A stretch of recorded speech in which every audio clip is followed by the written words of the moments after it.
There was some ugly football yesterday. There was some entertaining football. There's also some situations that probably warrant a closer look. Are the Lions that good? Are the Chiefs that good? Are the Ravens that good? Are the Seahawks that good? I'm not quite sure because both of my Super Bowl teams lost yesterday, the Lions and the Chiefs, and they're on the outside of the playoff picture looking in. And I start to wonder here, NFC North is tough sledding here. And it's not a foregone conclusion that the Lions are the best team in that division. And they might be, but, everybody else is capable of providing a scare. Or maybe Green Bay wakes up and realizes you got a defense that's this good and you might blow this opportunity. Josh Jacobs and that injury, the severity of that, their season could hinge on that. He's that valuable. But in no particular order, watching the Eagles with the Lions last night, Jared Goff, vanilla. Now, I'm going to give the defense a whole lot of credit here because the Eagles' defense is still pretty good. The offense, and if you're relying on Jalen Hurts to throw almost 30 passes, that concerns me. Because it should be starting with Saquon Barkley. But teams are doing a pretty good job saying, all right, let's see if Jalen Hurts can beat us. And I wouldn't go to my grave saying Jalen Hurts is going to beat you through the air. Bad call at the end. That was offensive pass interference. But, Detroit just, you're going to have that aggressive play calling from Dan Campbell and you're going for it on fourth down. At some point you got to realize maybe your team in that game, in that moment, is not going to pick up the first down. And sometimes 3 points is okay. I'm okay. I like to, it feels like it's a participatory 3 points. Hey, you got to get something here. All right, we'll give you 3 points. I don't want to come away with nothing. And that hurt. That hurt the Lions. The Chiefs, I kept waiting, still waiting, and give Denver's defense a whole lot of credit. And Bo Nix made some plays. That's what you want. Tony Romo was talking about that. Give me that kind of defense and give me a quarterback who can make plays in the fourth quarter, which kind of sounds like the Chiefs. But here they are, average, and maybe not making the playoffs. But if they do make the playoffs, I'm looking at the odds here, because I'm curious about Super Bowl odds. After this weekend, the team with the best odds to win the Super Bowl. Todd, I'll start with you. Who does DraftKings have the number one team? I think they're still going to go with the Chiefs. All right. Marvin? The Bills. Paul? The Rams. Dylan? The Eagles. It's the Rams, followed closely by the Eagles. And then it's the Bills, Colts, Seahawks, and Chiefs are tied. Then it's the Lions, Ravens, Broncos, and then the Patriots. So this is according to DraftKings this morning. And the Rams got 4 interceptions from Sam Darnold and could have lost the game. That Seattle defense is good. But if you're the Rams, you're like, why is this team still in the game? You couldn't put them away. The Eagles, Buffalo, that's a big win. This is a depleted Tampa Bay team. Give credit Tampa, at least being on the road and putting up a fight there. Josh Allen, that's pretty incredible stat line for him. The Seahawks with the loss and the Chiefs, the Lions. The Ravens won, but it wasn't. That's not one of those where you go, yeah. You kind of go, yeah. I mean, Dylan Gabriel has not played well, but if he stays in, Cleveland probably wins that game. And Shedeur Sanders got in. Look, the offensive line is not good. And also, he has no pocket awareness. None. Now, that probably stems from not trusting your offensive line, but they still could have won the game.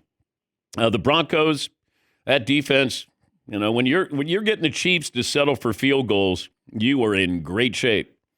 But, they're putting pressure on Mahomes. You get 9 hits on him. So that's just some of the Cliff Notes version of what we saw with the NFL. This first hour brought to you by the great folks at Tire Rack. helping you find the right tires for how and what and where you drive. Ship fast and free, backed by free road hazard protection, convenient installation options like mobile tire installation. TireRack.com is the way tire buying should be. All right, Dylan, you're in for Seton. You come up with the poll question today. All right, Dan. So Paulie sent me this. We're going to kind of populate the answers. Who had the worst loss in the NFL this weekend? Okay. We've got some options here. Chiefs, Lions, Bucks, Seahawks, Chargers. Oh, my gosh. Oh, the Chargers. Jeez. I know. You just 6 points? I mean, come on. What are we doing? There's a couple of teams that we're just going to go, let me wait until the playoffs. And the Chargers are one of those teams. Seattle's one of those teams where I don't care what your record is now. You got to produce in a big way in a big moment. And I don't trust those teams. Yeah, Paulie. The Chargers are still 7-4. They're still doing well in the division. But I could find you articles from September where Justin Herbert was the leader for MVP, and the Chargers were the hot team. And they score 6 points at Jacksonville. So I'm looking at the Chiefs here. They got the Colts at home. The Chiefs are at the Cowboys. They host the Texans. They host the Chargers. They're at the Titans. They host the Broncos, and then they're at the Raiders. Okay, they could end up with 10 wins. They could easily, in my opinion, 10 wins. Because let's say they beat the Colts, they beat the Cowboys, they beat the Texans, they beat the Chargers. They're at the Titans. They could win that. I mean, they got the Broncos at home. This is not a difficult. That's why Vegas still likes the Chiefs as one of the Super Bowl favorites. They're 5-5, and we know how dangerous they are. I don't care what their record is, just as long as they get in. I'm looking at the Ravens because Vegas likes the Ravens to win that division, and with the injury to Aaron Rodgers. So the Ravens have the Jets at home, Bengals at home, Steelers at home. Then they're at the Bengals. Patriots in Baltimore, then they're at Green Bay, and then they're at Pittsburgh. Okay, so they could end up with 9 wins. They could go 9-7. If I look at the Lions at 6-4, they host the Giants, they host the Packers, they host the Cowboys. Okay, they could win all 3. Then they're at the Rams, Steelers at home, they're at the Vikings, and at the Bears. Okay. The division games that's what's tricky here with Detroit. I could look at Detroit winning 10 games. Giants at home, Packers at home, Cowboys at home, Steelers. Yeah, I could see 10 wins for them. I could see 10 wins for the Chiefs, maybe 11. Baltimore, I could see maybe 9 wins. But it depends on when you're playing, who you're playing. Like, you can't afford a loss to the Jets or the Bengals are coming to town. Even the Steelers, but that's always a tough game. That's knockdown, drag out. Then you're at the Bengals. Patriots come to town. You're at Green Bay and at Pittsburgh. Okay, so it gets a little tougher there, but I could see them 9 wins, maybe 10. Chiefs, I would look at 10 wins. And the Lions probably got the Giants, Packers, Cowboys. Okay, they could win all 3. At the Rams, not good. Steelers at home. Okay, so I'll give them 10 wins. Give them 10 wins. The thing with the Ravens is they don't look good. Like, Lamar Jackson didn't look good at all. I mean, when you're getting outplayed by Dylan Gabriel, like, that to me was alarming. Because I thought, okay, just a 2-time MVP. And he wasn't playing well at all. Yeah, Paul. Going back to the Chiefs, I don't know if this is legal, and I think it's called collusion, but can all the AFC teams share notes on how to keep the Chiefs out of the playoffs? It's like when Michael Jordan left to go play baseball. If they miss the playoffs, it's like, oh, it's open now. Everyone has a chance. Here's Patrick Mahomes after the loss. Obviously, it's going to be tough to get back in the division race, but at the end of the day, all the goal is to get into the playoffs and try to make a run at it. And all you can focus on is next week. We got to learn from this one as much as possible, knowing that we're going to get a great opponent coming into Arrowhead this next week, and we're kind of at that point where we got to find a way to win football games, and got to keep moving forward. That's what this league's all about. It's like you pull a string and then he just spits out an answer. There used to be a doll called Chatty Cathy, and you pulled the string, and then she would just say, these scripted things. That's what it sounds like. After a loss like that, tough loss like that, all right, we're 5-5. We're average, but we're above average when we get to the postseason. It's like the Eagles yesterday. They didn't look good, but that's a big win. Style points, in college it matters, not in the NFL. But you got the win. Wasn't pretty. And still goes back to with Jalen Hurts. He's an average passing quarterback, but he's an above average quarterback when it gets to the postseason. And that's what this is all about.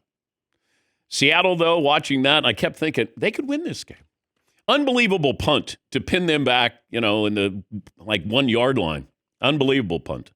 And then you're trying to get into field goal range. They had a chance and could have won that game, which is crazy.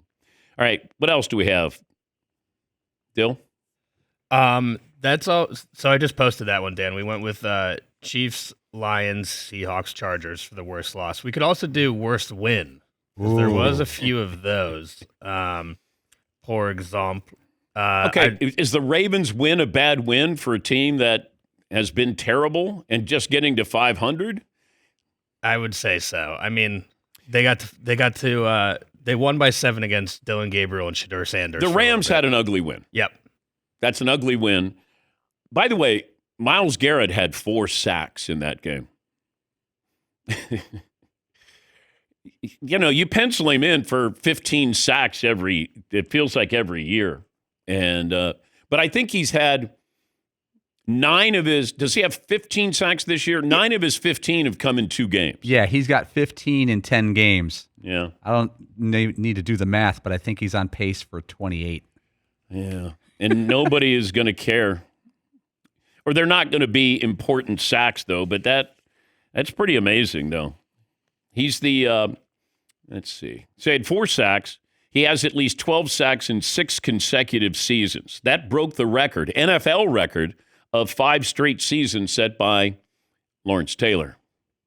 Stat of the day, stat of the day, stat of the day, stat of the day. Here comes that what? Stat of the day. First ballot Hall of Famer and nothing else to show for it. That's unfortunate.